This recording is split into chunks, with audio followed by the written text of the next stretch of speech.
את האמת אני אגיד לך, אני לא מבין מה הבעיה. איך אתה לא... אני הסברתי לך מה הבעיה. הבעיה היא שאני בשבוע שעבר התקשרתי אליך, אתה אחלה סוכן, 10 בלילה, נתקעתי עם הרכב באגור וענית לי. עכשיו, מה הבעיה בזה שענית לי? אתה היית בקריטים, אני יודעת שהיית בקריטים. איך זה יכול להיות שענית לי? זה אומר שהשירות שלך נפלא, אבל זה אומר שאתה גם לא יודע לשים ברייק במקומות הנכונים ולתת למערכת הדיגיטלית לעבוד בשבילך, הרי בשביל זה קנית אותה. יש לך את 99 דיגיטל, נכון?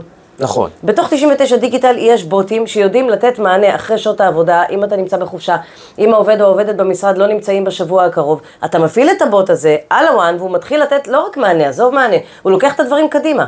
אני עכשיו נתקעתי, הוא יודע להנחות אותי ולדבר איתי על איך ואיפה אני עושה את הגרירה שלי בהתאם למה שיש בפוליסה. סבבה?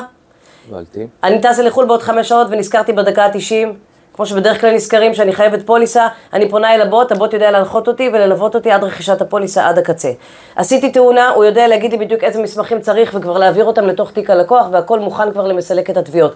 יש לך עוד עובד שכבר רכשת אותו ונמצא בפנים, אתה לא עונה לי יותר כשאתה בקריטים, אתה מבין את זה?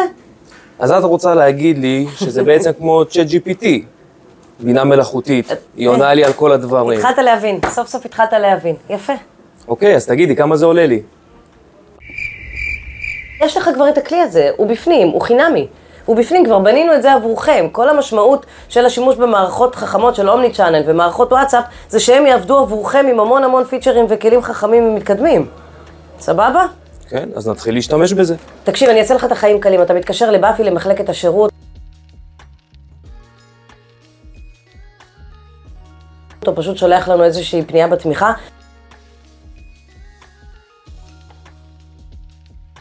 אנחנו כבר נעשה את זה בשבילך, עזוב. אנחנו נבנה את כל התבנית מא' ועד ת' עם כמה תסריטים, עם כמה סוגי מענה, מחובר למערכת הזו שיודעת לקחת את העניין של הגרירה קדימה, של ההפקה של הפוליסה קדימה, ואתה מקבל את כל הדבר הזה בכל מקרה. בסדר? זה יעזור?